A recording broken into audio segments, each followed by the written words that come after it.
Hi everyone, my name is Dr. Dylan Polis, and for the last 4 years I've been conducting my PhD exploring the psychology of high performance in esports. I've decided to create a 5-part video series to make the results of my PhD more accessible to everyone in esports.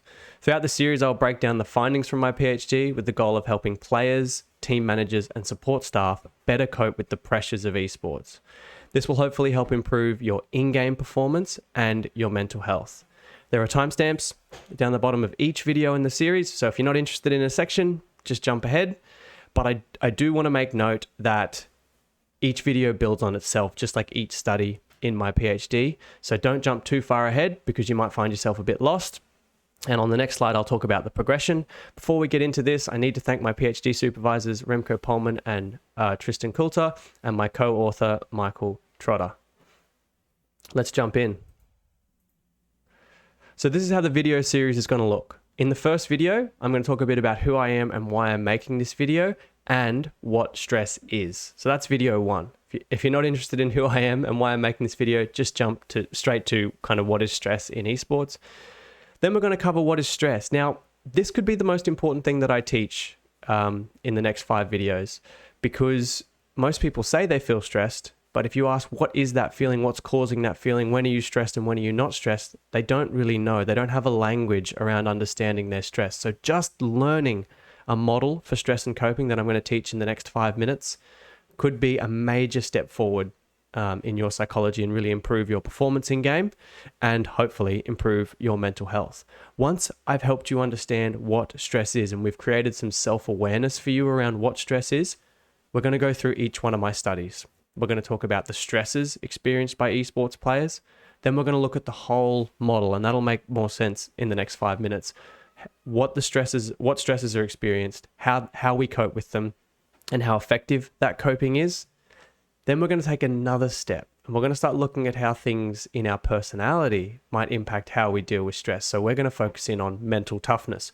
Very important in traditional sport, lots of research. And I've done some of the first research on mental toughness in esports. Lastly, we're going to look at the psychology of elite e-athletes. So we did some interviews with elite e-athletes and we wanted to understand what they thought made them very successful at their esport. And I'm going to unpack those results for you as well. So a little bit about me, my background. If you're not interested in this, jump forward to the what is stress timestamp in the video. I did my psychology undergraduate. I started that in 2015. Psychology is my passion. I thought I was going to be a sports psychologist. That's all I wanted to do, was understand high-performing sport athletes and what made one better than the other. I played traditional sports my whole life growing up, and I played a whole lot of video games. I was never that good, but I loved video games. It allowed me to connect with my friends. It allowed me to connect with my brothers. That's a lot of what we did on the weekend when we weren't playing traditional sport. One big issue for me, though, was that when I was playing cricket growing up, there was every support structure that was built that I could ever need to help me play for Australia. And what I mean by that is I could play kids cricket, Milo cricket, high school cricket, grade cricket, and in grade cricket you go 6th grade, 5th grade, 4, 3, 2, 1, Queensland, and then playing for Australia. All those support structures existed. None of that existed for video games. When I was playing Halo 3, I didn't know how good I was. The matchmaking system told me there was no coaches, there was no support. I didn't get to explore how good I could be at video games. And so in 2017, with my co-founder Michael Trotter, we wanted to change that, or at least start the change for that, and we founded QUT Esports. This was Australia's first university-supported esports program. This is one of the most rewarding things I've ever done in my life. We had a 30-person gaming room with the best machines that money could buy at the time, and I got to watch young people, high school students, university students, have the experience that I didn't get when I was growing up. There was a safe community for people to play games and connect over, and there was also a competitive pathway for people to see how good they could get and be coached by great coaches. So that was my foray into the esports industry. That was my first contribution to the esports industry, and I'll touch back on that in a second. In 2017, I started my PhD at the Queensland University of Technology. I just finished my psychology degree. I just built Australia's first esports program.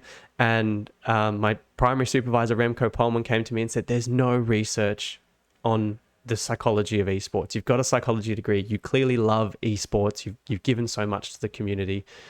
Come and do one of the first PhDs on esports. And the rest is history.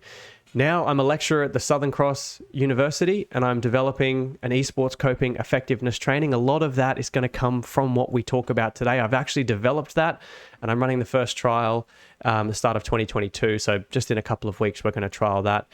And a lot of what I do when I work with high-performing teams is help them better cope with stress, help them understand their stress and coping portfolio. And you'll see a lot of the information that I'm going to give in the next 5 videos is what I give to those teams. It's just a little more targeted when I work with teams. The next 5 videos will be a little bit more general. So why am I making this video series? Well, when I first started QT Esports with Mikey, the community gave us so much. People as high as the head of ESL Australia, Nick Vanzetti, gave us their time, gave us mentorship, gave us support. So many people in the esports industry gave us so much to create what we did at QUT, and I want to use this opportunity to give back. A lot of research that gets published is in language that people who haven't done a PhD in psychology couldn't understand, or it's behind a paywall. So I'm going to break it all down for you guys and give as much away as I can in the next 5 videos. I want to give as much back as I can to a community that has given so much to me. And I want to help gamers perform better. I started my psychology degree in 2017 because I wanted to be a sports psychologist and work with elite athletes. Now I've got the best of both worlds and I get to do sports psychology and work with elite e-athletes. So I want to help gamers perform better, and I want to improve their psychological well-being. I want to improve their mental health. Disclaimer, and I'm going to put this disclaimer at the start of every video. We're going to be talking about a lot of psychology, a lot of mental health stuff. We're talking a lot about stress. I'm not a registered psychologist, and the content of this video shouldn't be used instead of seeking professional help. If you're struggling, reach out. Don't suffer alone. Mental health is so much better in 2022 than it was when I first started doing my degree. If you have a problem, you reach out. It's very likely that someone will support you. So don't suffer in silence. Definitely reach out. Okay, so the foundation of my PhD, we wanted to look at the psychological factors associated with success in esports. And I had 2 objectives. So I wanted to explore how e-athletes perceive and cope with stress. I wanted to understand how stress and mental toughness work together in esports, if they did, if they didn't. And then we wanted to look at elite e-athletes and see what makes them successful. And this is kind of how it looks. And this is what's guided the 4 study-based videos that we're going to talk about today. My PhD was an introduction, which is kind of the what is stress component of today's video.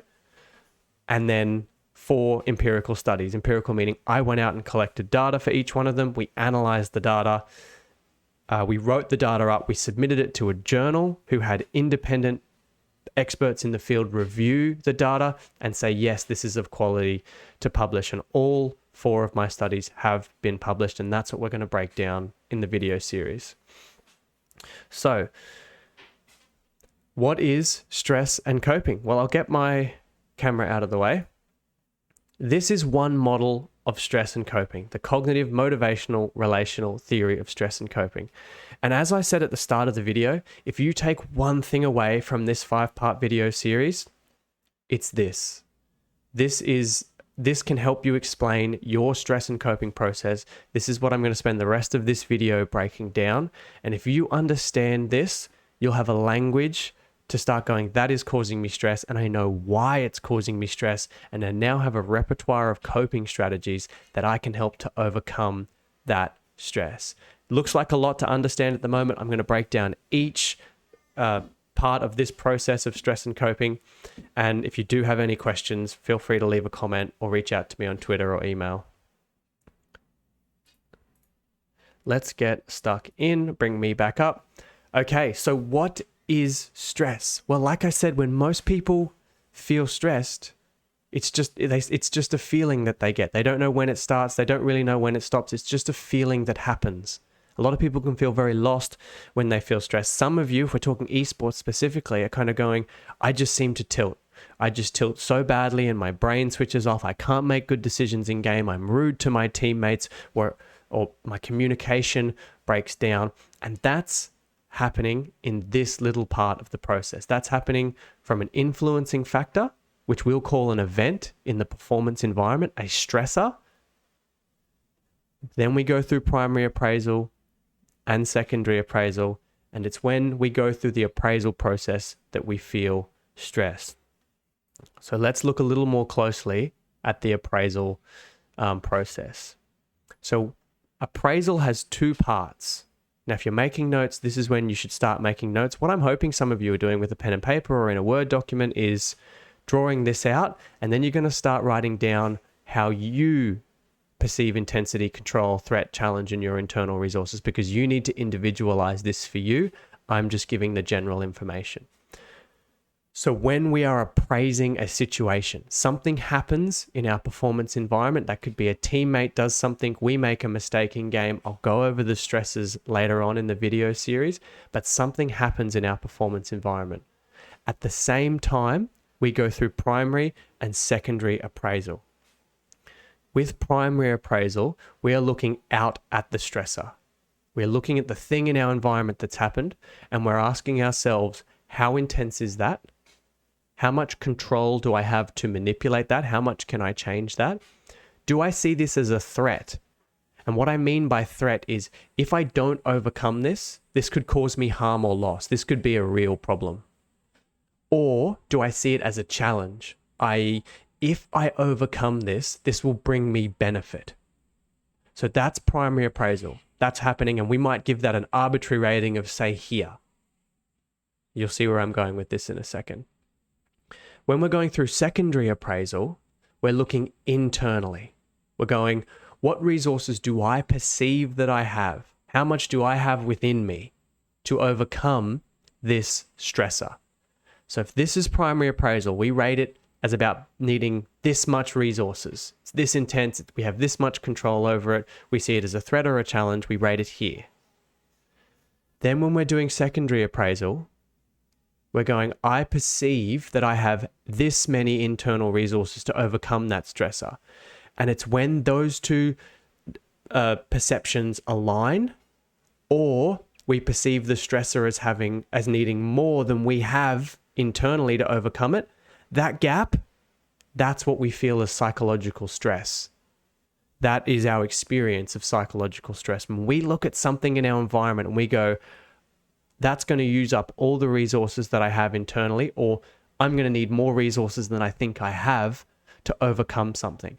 That is our experience of psychological stress.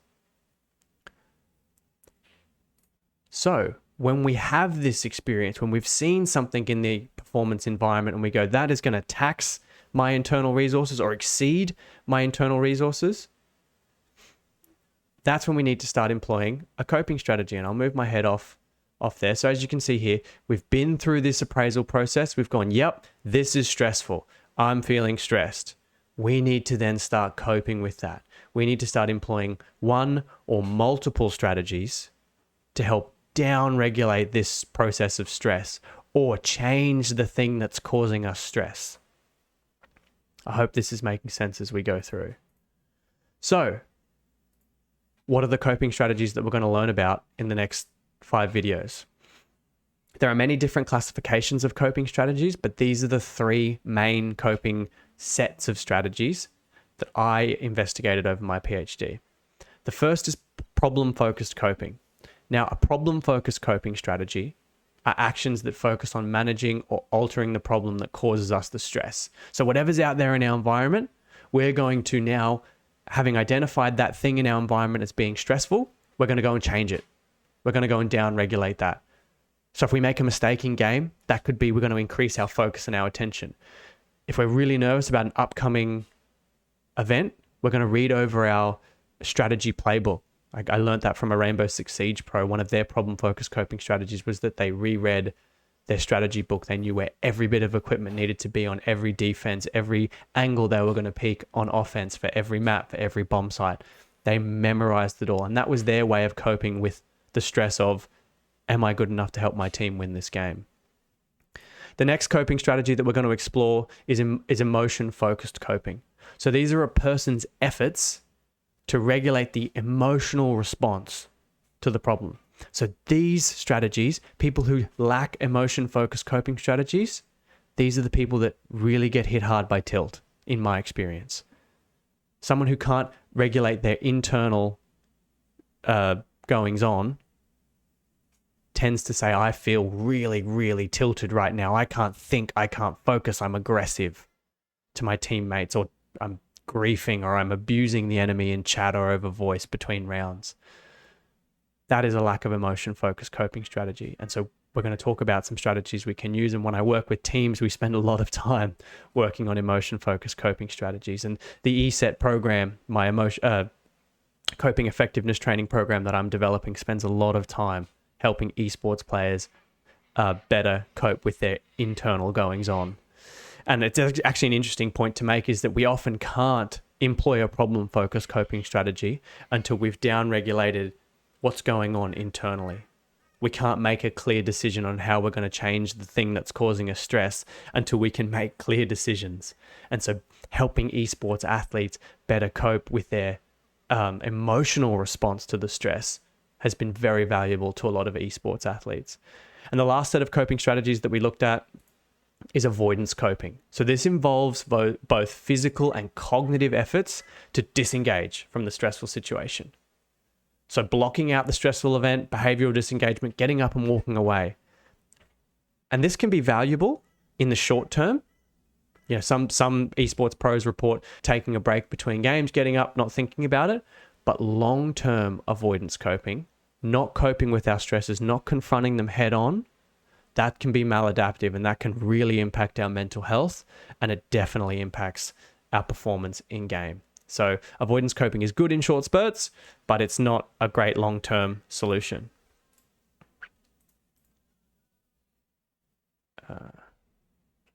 Okay, so let's just go back over this really, really quickly. Stress appraisals are really important to understand.